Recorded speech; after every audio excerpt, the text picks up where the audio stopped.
It is Q4. Holidays are approaching. You're looking for deals. Obviously, Black Friday, Cyber Monday is coming as well. So this is really applicable for anyone that's in e-commerce.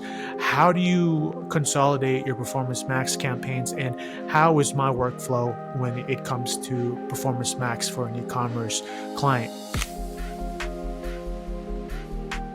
How's it going, everybody? It's Gene Villanos here. Another episode of the PPC Cave, episode 87.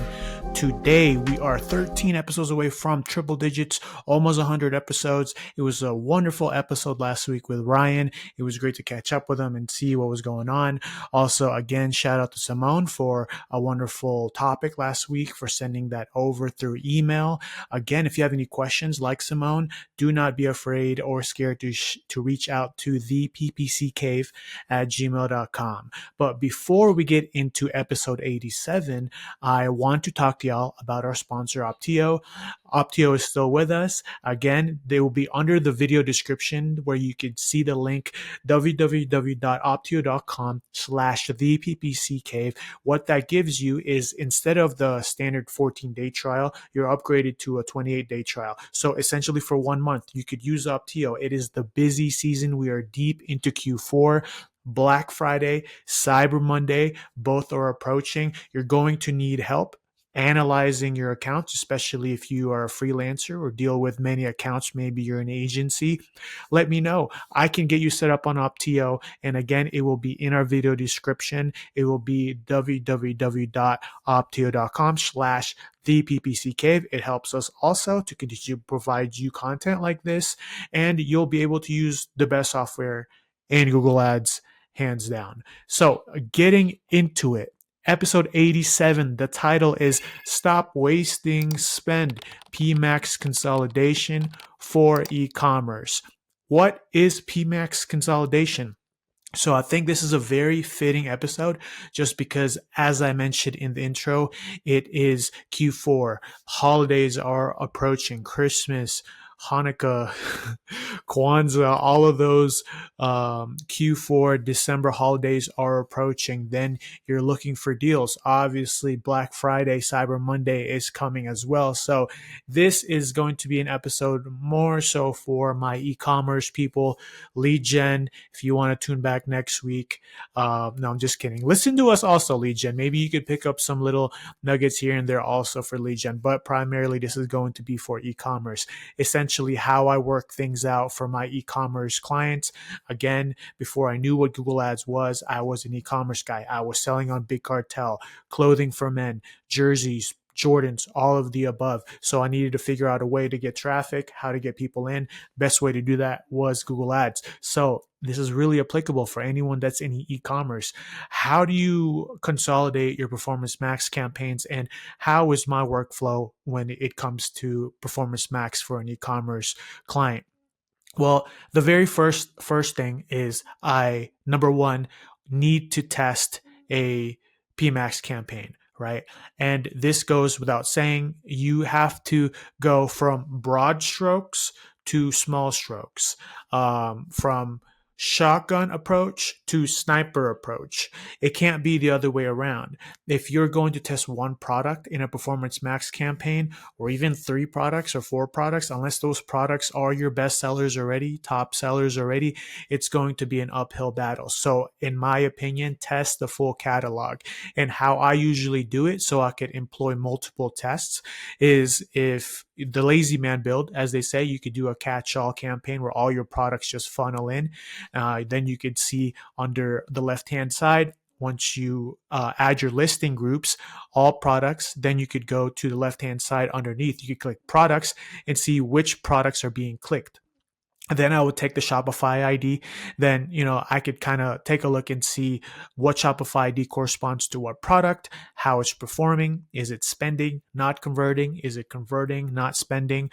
All those metrics that you could judge after the fact. But the best way to do it is really, if I don't want to say lazy man build, because I believe that Performance Max feed only performance max, where you're just not putting any assets, you're just clicking enter, you're putting the listing groups. I love to do that, but I take it a step further. Instead of just doing a catch-all, I'll consolidate specific items that have a theme together. If, for example, women's boots, I'll put them all on a feed only, no asset group creation. Like, you don't have to put images, videos, just feed only. And if you want me to do a feed only video, let me know also. But I'll do that. I'll do, say, women's boots. Let's just say women's cowboy boots, then men's cowboy boots, then kids cowboy boots. 3 different asset groups that are feed only, and I'll run that and test that. And essentially, you're going to see, okay, if you have a bigger catalog for men's, for example, you're going to start to see what is being clicked when you look at products in the Performance Max campaign. You'll see the budget, you'll see the CTR, obviously you'll see the cost, you'll see if there's any conversions or conversion value attached to those products. And then you're going to start to see what products are spending but not garnering any conversions. And this is super important. I do a lot of different audits for e-commerce clients, and I see them running a Performance Max campaign that's a catch-all. That's a great first step. But the second step that's always missing is consolidating those products down. What I mean is Performance Max or Google Ads will, towards a small degree, be able to show, if your bid strategy is max conversion value or max conversions, show those products that are really getting a lot of clicks, right? And a lot of conversions. Show that the most. But that's not enough to just leave it like that. So I believe step 2, number 1 was test. Step 2 is pick your winners. What is winning inside that feed only campaign or asset group? I mean, what is winning? Is it men's cowboy boots? Is men's cowboy boots, black and blue style, the top product that's not only being clicked but being converted upon? Well, if that's the case, then maybe we should appropriate more budget to the asset group or the listing group of men's cowboy boots and begin to pause or take more products out of the other asset groups so that more of the men's cowboy boots are being shown. I think that's super important to be able to pick your winner. A lot of the times, if we just leave a Performance Max campaign only a catch-all, then yes, it'll still spend a lot on your previously or historically converted products, but there'll still be clicks appropriated to those that don't really convert as much as your bestseller. So I think this is super crucial that you begin to pick your winners. And how do I do this? Most of the time, it really depends on a client. If the client is really, accentuating that they need something right now, they need profitability right now, they're on a time constraint with budget or my management, I'll take about 1 month. 1 month is enough data for me on Performance Max to show, okay, this is getting XYZ clicks. Corresponding conversions are here for these 4 or 5 products. The rest in this listing group, I will pause and keep the ones that are doing better, essentially. And I think that's super, super important for us to do. This is how you're going to stop wasting spend. I know, like I said before, it becomes almost tedious, right? For us to go in there, take a look at the account, take a look at the asset group and which products within the product listing to see which are performing the best. But if you don't do that, then you're going to spend so much money. And even if you're not spending money, what if those other products that aren't converting are getting impressions? That's XYZ impressions less for your top seller to be shown on Google. So he won't even have a chance to sell more, or you won't be able to scale that because something that's not even getting conversions are stealing that impression. It doesn't even have to be about the clicks all the time, but usually with a lot of impressions come clicks. So that's one thing that you have to understand. Pick your winners and keep it in that original asset group that you were testing in. I want to also say This happened to me the other day where a client was asking, oh, well, why don't we pull out these asset or these products into another campaign, into another asset group that's bestseller? Google really, really puts a lot of weight on historical spend, and we know this. If you've warmed up the system where you spent say $1,000, and then you begin to consolidate those and leave the products in that asset group that have spent that $1,000, then Google will be like, okay, this is a favorable account. We're going to continue to show the data, or continue to show the product through the data historically with the clicks. If you take those best sellers, move it to a cold campaign that's brand new, that's not going to have the same impact that specific campaign would have, that has spent that $1,000 historically, because as I mentioned before, Google really puts a lot of weight on historical spend. So you don't want to do that. What you want to do is begin to take that campaign that's been running, that's been spending, and continue to pause either the asset groups or the individual products that are not getting conversions but are getting spend, or that are getting impressions and not getting spend. So third step is make sure you consolidate, and consolidate hard. What I mean by that is, if you're going to create a bestseller from a catch-all feed-only campaign, make sure that when you consolidate, it could be maybe 30 products that you consolidate from a catch-all and bring it down all the way to 5 products to a bestsellers campaign. Make sure, what I mean by consolidating hard is you really go all in. So this is where I would change the feed only to an actual asset group that has those bestsellers individualized by product listing group.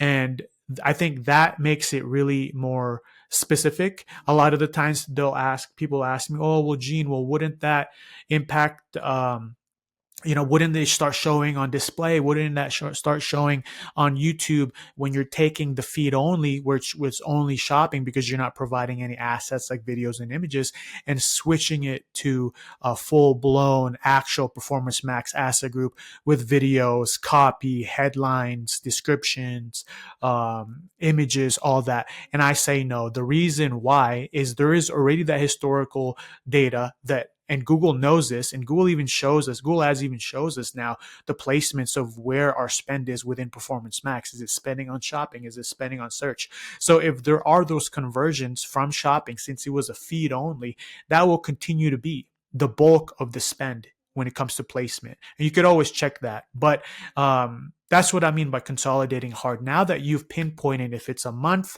3 months, 4 months of running a catch-all campaign, or just running a Performance Max campaign, and you've seen these products not get any conversions but get clicks, then it's your chance to exclude those products from that Performance Max asset group and really hone in on the top sellers by creating individualized headlines, short description, long descriptions, tailoring to those e-commerce top sellers that you're going to put in this asset group alone. Also, make sure you have lifestyle images and videos, the whole nine. And so when you do this, like I said, make sure it is in that same campaign and not a new campaign. And then you'll begin to start to see that there will be more budget. Say your budget was 20 a day. You take all those irrelevant products out, or asset groups out, that were spending but not converting. Then by default, you are now looking to scale those top sellers that you've left that has performed well for you. And I can almost guarantee, I wouldn't say 100%, but I can almost guarantee that if you have given it the right amount of time, for me, a month is probably the very least. Obviously, the longer, the bigger the data window, the more accurate it's going to be for you. But at least 1 month at least. Then you'll begin to see the impressions and clicks go to those top sellers that Google Ads deems, or Performance Max deems, is your top sellers, because you can see by the conversion value, the amount of conversions, the return on ad spend, that this is worthy of more budget spend. And those unworthy of budget spend, you've already excluded and are not even in the campaign. So that's how you're going to scale. That's how you're going to stop wasting money on Performance Max. Yes, start with a feed only when it comes to a catch-all, or maybe you have a top sellers that you're trying to refine. Maybe you want to get your 20 top sellers down to 10 because you really want to up that return on ad spend.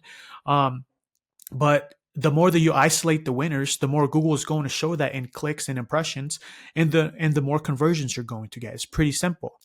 Take it a next step further. Those 5, 10, 15, however many products you have that are now renaming this campaign Performance Max Top Seller, make sure you go into Google Merchant Center. Just check it for those products and make sure that there's no needs attention. You have everything filled out when it comes to photos, the product category, all of these things, the UPC if possible. Because the more data that you have in Google Merchant Center, then the more you're going to be shown for relevant searchers on Google Shopping or on Google.com. I think that's super, super important.